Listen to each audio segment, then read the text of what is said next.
Volví, no eran mis hijos, era un choque en la vereda. Hay dos autos y chocan, ok. Bien, entonces, herida como una impresión subitánea. Alguien dice, ahí viene un unitario y todos quedan como pasmados frente a esa noticia, ¿no? Los enemigos políticos, piénsenlo.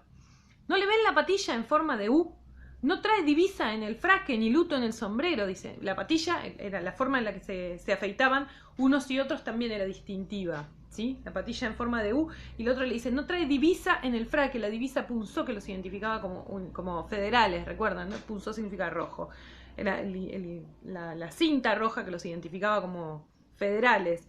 Ni luto en el sombrero, la cinta negra en el sombrero, pues, bueno, parece que tuvieran muchos símbolos, ¿no? Los unitarios y federales. Recuerden que eso tiene un sentido en un contexto de guerra política, identificar al enemigo cuando está lejos, ¿sí? Ni luto en el sombrero, dice, ¿no? El luto era por Encarnación Escurra, la mujer de Rosas que había muerto. Perro unitario, es un cajetilla, dice otro más abajo. Cajetilla es cheto, ¿no? Monta en silla como los gringos, también en silla montaban, dice los gringos, en silla de montar se refiere, ¿no? El resto montaban o en pelo o no me acuerdo cómo se llama eso, que es el pellón, ¿no? Que es como una tela, un cuero. La mazorca con él, la tijera, es preciso sobarlo. Fíjense, entonces empiezan todos a hostigar, ¿no? A este tipo y empiezan a proponer planes para torturarlo. Unos dicen la mazorca, recuerdan cuando hablamos de qué significaba la mazorca, de dónde venía la etimología de la palabra, les comenté, era una forma de tortura, tenía que ver con la violación, ¿sí? Usaban la mazorca del choclo para violar al otro.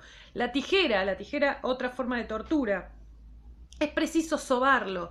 Trae pistoleras por pintar, o sea, venía armado. Todos estos cajetillas unitarios son pintores como el diablo, ¿no? Todo esto es lo que van diciendo. Y fíjense, lo que quiere caracterizar Echeverría otra vez es la bajeza moral y sobre todo intelectual de estos sujetos, ¿no? A que no te le animas, Matasiete. Acá empieza la tragedia, en definitiva, ¿no? Alguien que le dice a Matasiete, ¿a que no te animas? ¿A que no? Dice Matasiete. ¿A que sí? Matasiete era hombre de pocas palabras y de mucha acción. Tratándose de violencia, de agilidad, de destreza en el hacha, en el cuchillo o el caballo, no hablaba y obraba. Lo habían picado. Prendió la espuela de su caballo y se alzó a brida suelta al encuentro del unitario.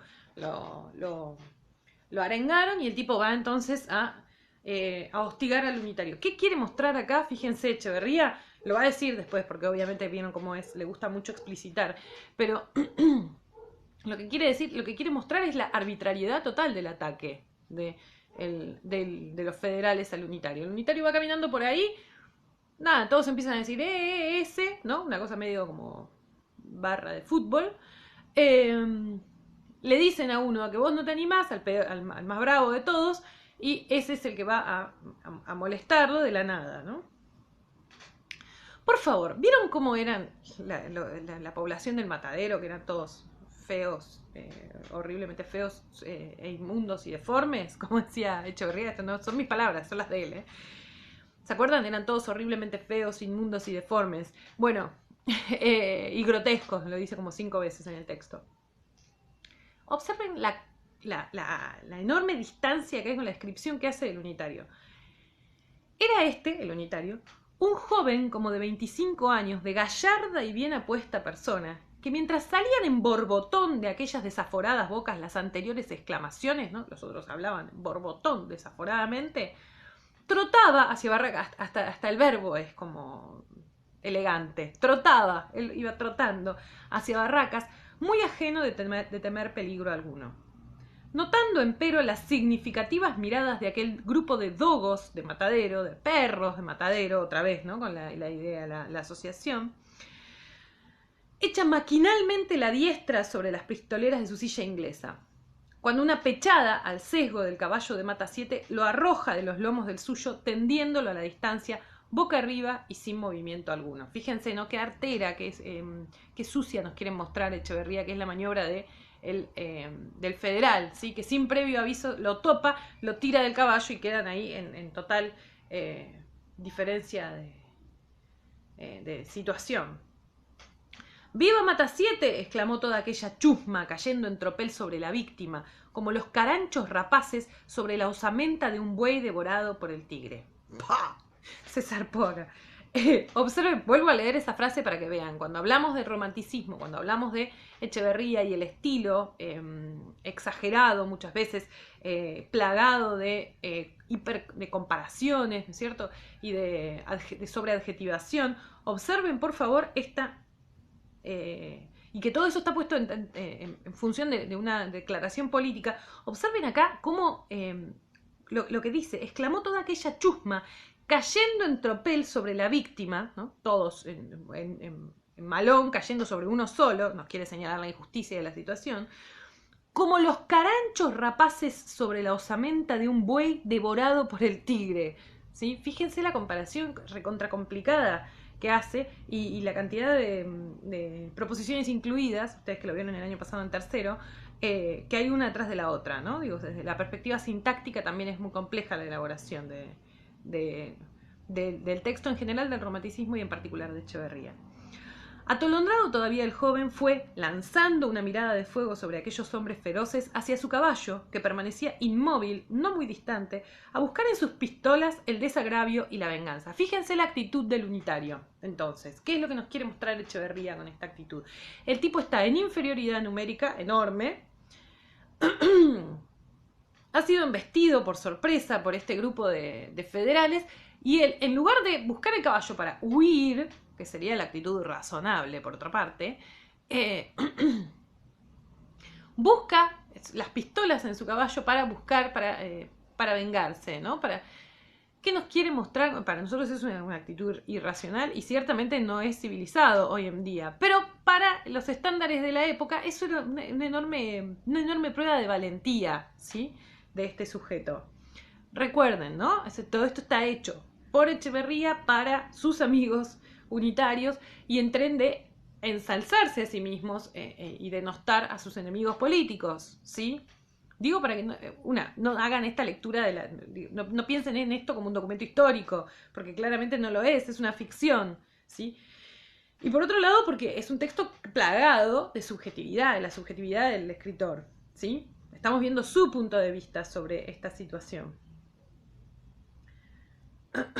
Pero bueno, me interesa que vean eso también, ¿sí? Como incluso estos que se suponía que eran los adalides, los representantes máximos de la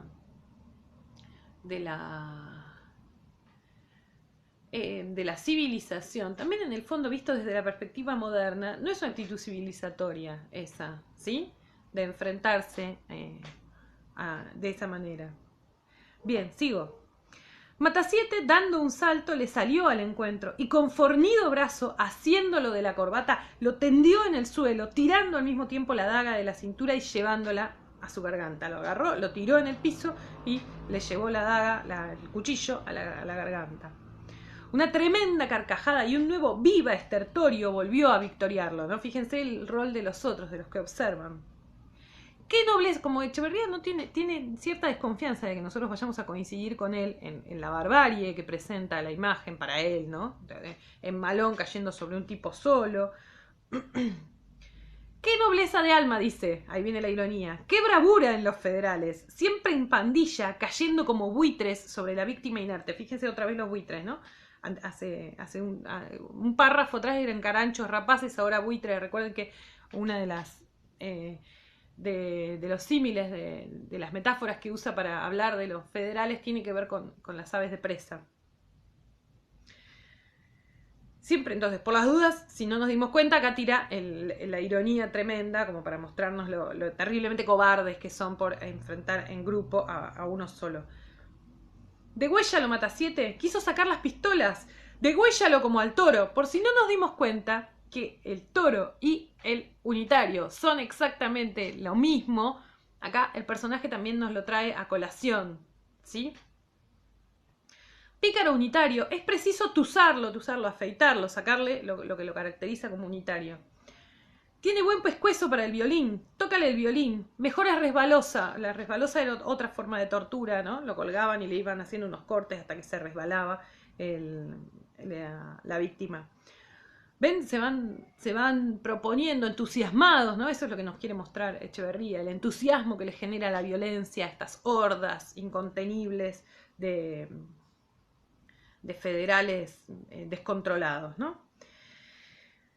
Mejor es resbalosa entonces, ¿no? Probemos, dijo Matasiete, y empezó sonriendo a pasar el filo de su daga por la garganta del caído, mientras con la rodilla izquierda le comprimía el pecho y con la siniestra mano le sujetaba por los cabellos. No, no le degüellen, exclamó de lejos la voz imponente del juez del matadero, que se acercaba a caballo. ¿Sí? Recuerden la metáfora al personaje que metaforiza el juez del matadero es a Rosas. A la casilla con él, a la casilla. Preparen la mazorca y las tijeras. Mueran los salvajes unitarios. ¡Viva el restaurador de las leyes!, dice el juez. ¡Viva Matasiete!, dicen otros.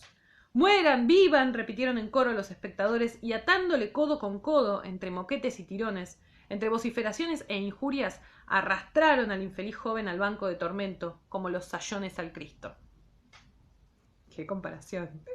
Quiero decir, observen con quién compara el unitario. El unitario, en el colmo del dechado de bondades, es directamente ya la imagen de Jesús, ¿sí? De Jesús siendo llevado. Los sayones son los soldados estos del Imperio Romano que los llevaban a su tormento, a la cruz, ¿sí? Fíjense, en el colmo de las comparaciones exageradas ya lo lleva a Echeverría a comparar al unitario con Cristo. La sala de la casilla tenía en su centro una grande y fornida mesa de la cual no salían los vasos de bebida y los naipes, sino para dar lugar a las ejecuciones y torturas de los sayones federales del matadero, otra vez con lo de sayones, ¿no? Notábase además en un rincón otra mesa chica, con recado de escribir y un cuaderno de apuntes y porción de sillas, entre las que resaltaba un sillón de brazos destinado para el juez. Un hombre, soldado en apariencia, sentado en una de ellas, cantaba al son de la guitarra La Resbalosa, tonada de inmensa popularidad entre los federales, cuando la chusma, llegando en tropel al corredor de la casilla, lanzó a empellones empujando, ¿no?, al joven unitario hacia el centro de la sala. A ti te toca La Resbalosa. La Resbalosa es una canción que se sigue tocando hoy, es parte del cancionero del folclore argentino. A ti te toca La Resbalosa, gritó uno. Encomienda tu alma al diablo. Está furioso como toro montarás, otra vez para que nos demos cuenta de que los dos personajes, insisto, las dos partes del nudo son como un espejo una de la otra, ¿no?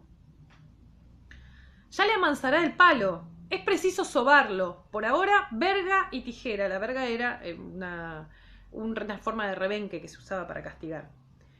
Si no, la vela, otra forma de tortura.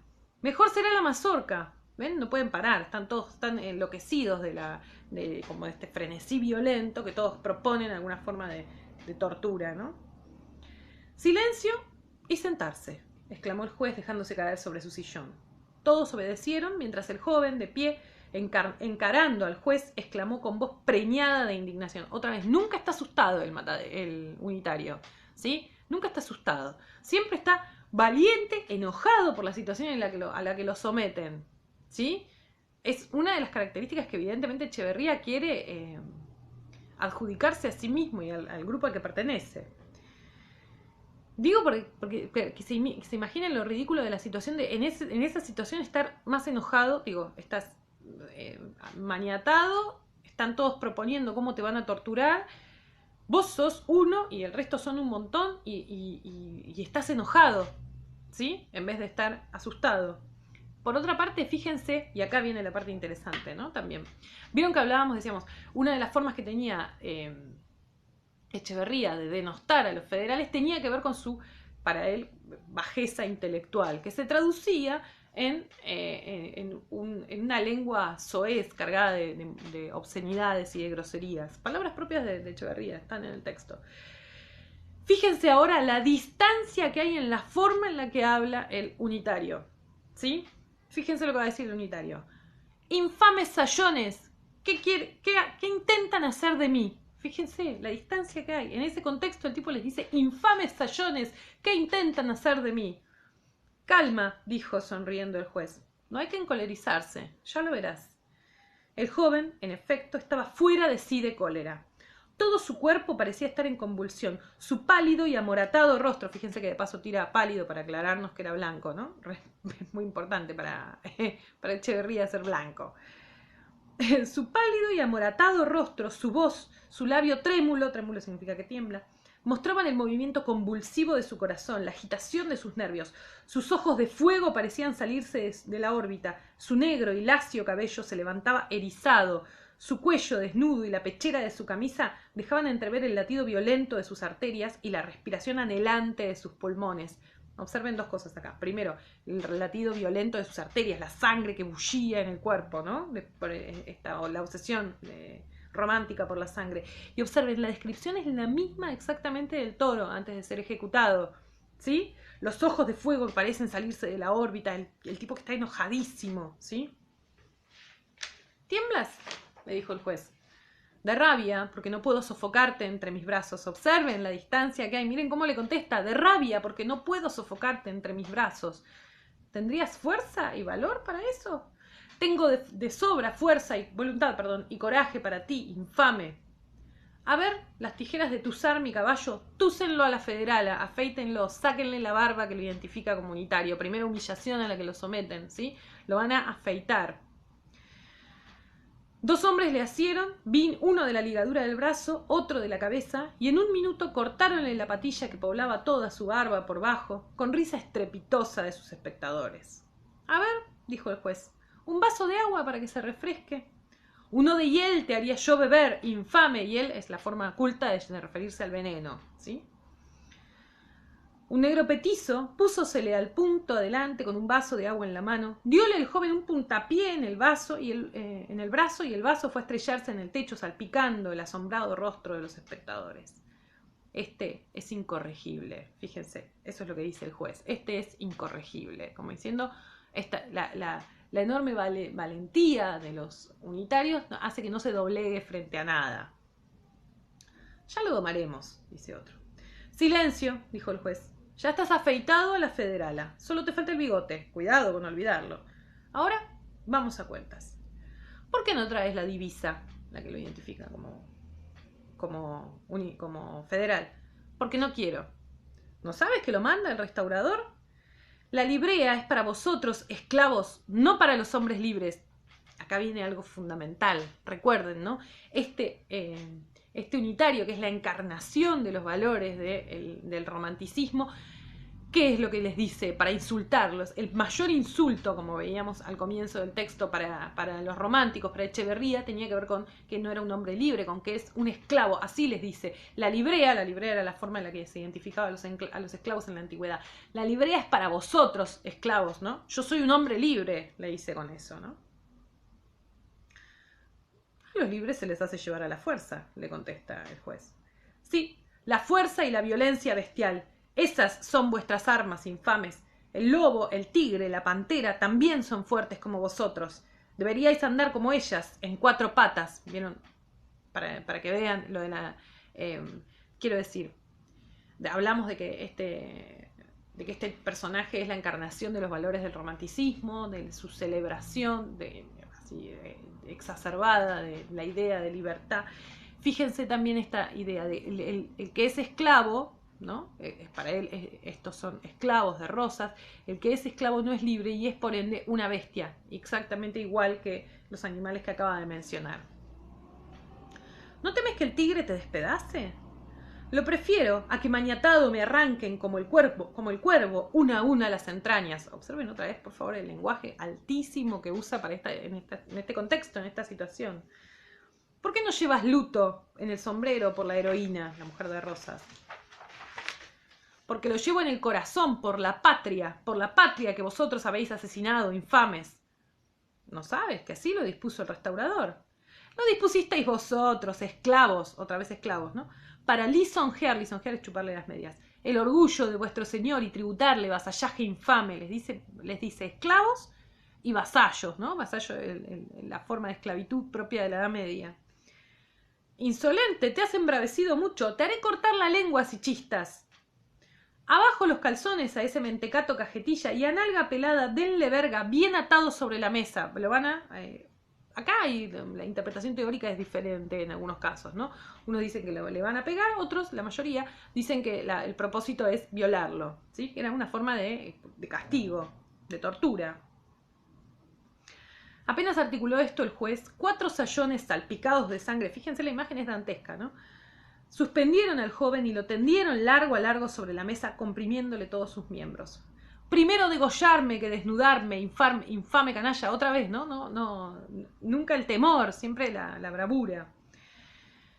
Atáronle un pañuelo por la boca y empezaron a tironear sus vestidos. Encogíase el joven, pateaba, hacía rechinar los dientes. Tomaban ora de a veces, sus miembros la flexibilidad del junco, ora la dureza del fierro, y su espina dorsal era el eje de un movimiento parecido al de la serpiente.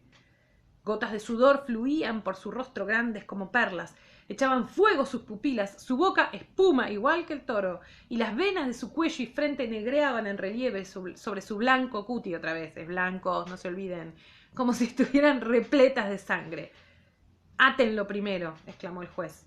«Está rugiendo de rabia», articuló un sayón. En un momento liaron sus piernas en ángulo a los 4 pies de la mesa, volcando su cuerpo boca abajo. Era preciso hacer igual operación con las manos, para lo cual soltaron las ataduras que las comprimían en la espalda. Sintiéndolas libre, el joven, por un movimiento brusco en el cual pareció agotarse todas sus fuerzas y vitalidad, se incorporó primero sobre sus brazos, después sobre sus rodillas, y se desplomó al momento, murmurando: «Primero degollarme que desnudarme, infame canalla». Sus fuerzas se habían agotado. Inmediatamente quedó atado en cruz y empezaron la obra de desnudarlo. Entonces, hasta acá, una escena de tortura, ¿sí? ¿En qué consiste la tortura? Se verá. La crítica tiene ahí unas interpretaciones. Una escena de tortura. Hasta acá el texto venía en un tono claramente perteneciente al género realista. De hecho, es casi como la obsesión, lo veíamos antes, de Echeverría, tratar de sonar verosímil, parecido a lo real. Ustedes como vieron cuando hicieron el primer trabajo práctico. De sonar lo más parecido a lo real posible, que es la característica esencial del género realista. ¿Qué pasa a partir de acá? Observen. Entonces, lo están desnudando, ¿no? Entonces, un torrente de sangre brotó borbolloneando de la boca y las narices del joven y extendiéndose empezó a caer a chorros por entrambos lados de la mesa, por todos lados. Los sayones quedaron inmóviles y los espectadores estupefactos. «Reventó de rabia el salvaje unitario», dijo uno. «Tenía un río de sangre en las venas». ¿Qué pasó? Reventó, literalmente explotó, ¿sí? Explotó y le empezó a manar sangre por los orificios. Acá podemos pensar que el pacto realista del texto se rompe por completo, vuela por los aires, ¿sí? Porque por supuesto nadie explota de rabia, ¿sí? Es claramente una hipérbole en el texto, pero también rompe, decíamos, un poco, instala el texto como en otro género, un género que era muy caro a los románticos, que era el fantástico, ¿sí? Entonces a este unitario prefirió explotar literalmente por adentro antes que ser torturado y seguramente violado por estos federales. Observen el movimiento de los otros. ¿Qué es lo que va a decir el juez a todo esto? «Pobre diablo, queríamos únicamente divertirnos con él y tomó la cosa demasiado a lo serio», exclamó el juez, frunciendo el ceño de tigre. Fíjense, ¿no? Como en el colmo de la minimización. «Pobre tipo, al final, muy hipersensible. Nosotros solamente queríamos divertirnos con él, que era un poco, ¿no? Torturarlo, violarlo. ¿Cuál es el problema?», decía. ¿No? Nos quiere hacer pasar ese tipo de personajes, ¿no? El colmo de lo siniestro. Al final ves que son muy sensibles, les diría hoy en el mundo contemporáneo. Es preciso dar parte, desátenlo y vamos. Verificaron la orden, echaron llave a la puerta y en un momento se escurrió la chusma en pos del caballo del juez cabizbajo y taciturno. Observen, verificaron la orden, echaron llave a la puerta, hicieron lo que había que hacer, los papeles que había que hacer. ¿Qué es lo que nos quiere demostrar Echeverría con esto? Que para ellos este tipo de actitudes vandálicas, absolutamente, eran parte de su cotidianeidad, eran parte casi del devenir diario de la burocracia del matadero, ¿sí? Esto de torturar a otros por diversión y provocarles la muerte. Hasta acá nosotros teníamos Vieron, estábamos acá, ¿no? Habíamos visto nuestra introducción, nuestro nudo, la historia del toro, y decíamos en espejo, casi como si fuese la misma historia, un antecedente y un consecuente, aparece la historia del unitario. Lo que vamos a ver ahora es el desenlace. El desenlace de la historia, ay, acá me salió muy grande, es en realidad minúsculo, ¿sí? Dura el párrafo que queda. Y fíjense cómo el texto cambia por completo de tono, ¿sí? Todo lo que trató de hacer el texto, por supuesto política, pero a partir de la narrativa, de la narración, se tuerce por completo hacia el final y el texto pasa a ser un panfleto político de corte exclusivamente argumentativo, ¿sí? Los federales habían dado fin a una de sus innumerables proezas. Por supuesto es irónico. Fíjense que hasta el final mantiene el recurso por antonomasia del texto, ¿no? Que es la ironía. En aquel tiempo, los carniceros degolladores del matadero eran los apóstoles que propagaban a verga y puñal la Federación Rosina. Y no es difícil imaginarse qué federación saldría de sus cabezas y cuchillas. Llamaban ellos salvaje unitario, conforme a la jerga inventada por el restaurador patrón de la cofradía, a todo el que no era degollador, carnicero, ni salvaje, ni ladrón, a todo hombre decente y de corazón bien puesto, a todo patriota ilustrado, amigo de las luces y de la libertad. Y por el suceso anterior puede verse a las claras que el foco de la federación estaba en el matadero. Sí, el foco de la federación, el símbolo de la federación, la concentración total. A esto nos referíamos cuando hablamos de la metáfora, ¿no? Por eso le sirve a Echeverría como metáfora.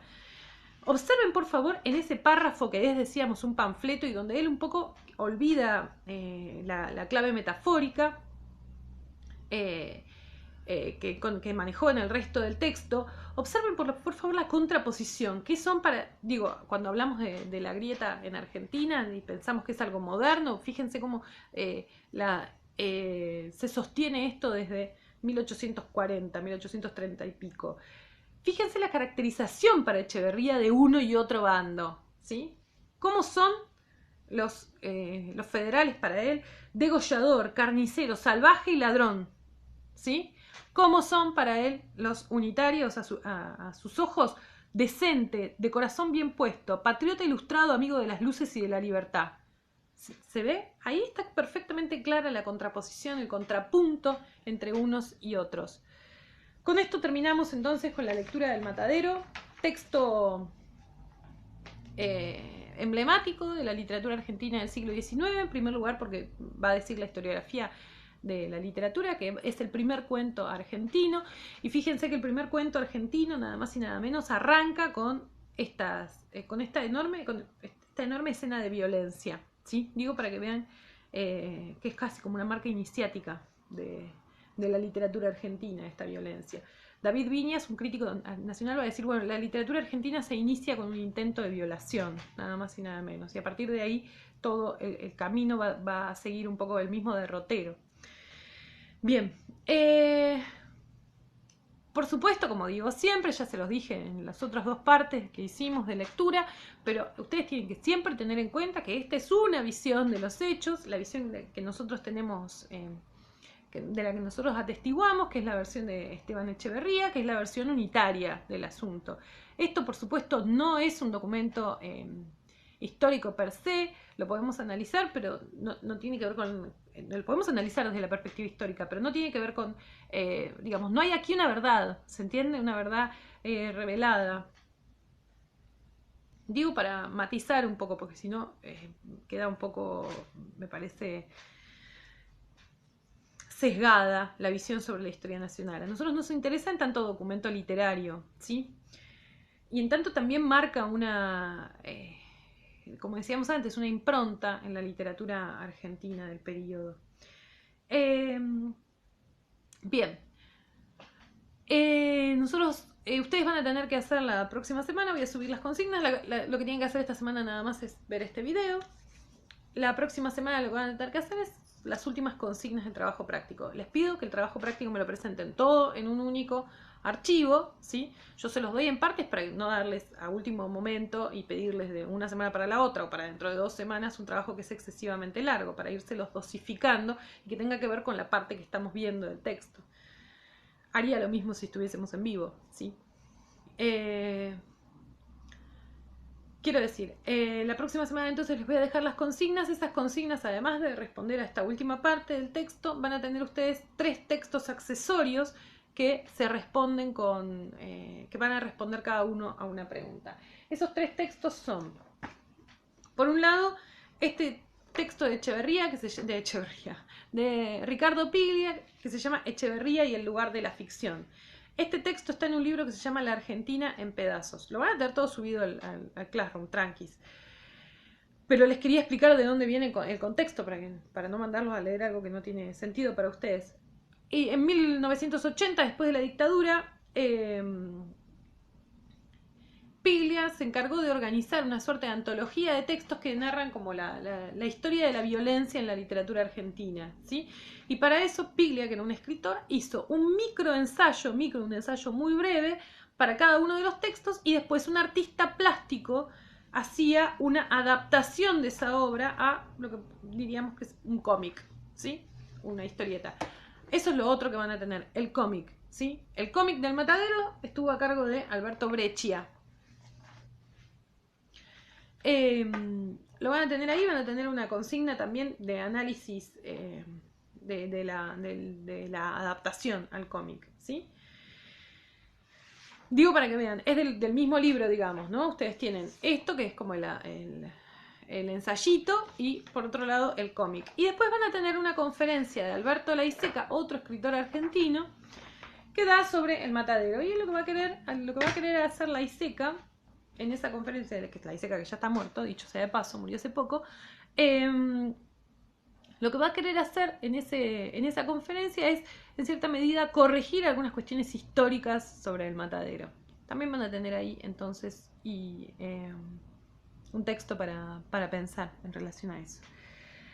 Bien, eso es todo. Entonces, espero que estén bien, espero que se estén cuidando, ahora más que nunca, que estamos entrando en una parte parece complicada de la situación en la que estamos viviendo. Nos pido que tengamos paciencia, todo va a salir bien y nada, cuídense mucho, cuídense a la gente a la que tienen alrededor, y cualquier duda, por supuesto, siempre estoy a disponibilidad. Quiero decir, capaz no les contesto inmediatamente porque ya ven, tengo mis ocupaciones, tengo mi vida doméstica que atender, tengo 2 hijos chiquitos, pero siempre les contesto en algún momento u otro, ¿sí? Así que cualquier duda o cualquier comentario que quieran hacerme, sepan que cuentan conmigo para ello. Muy bien, nos vemos entonces. Chao.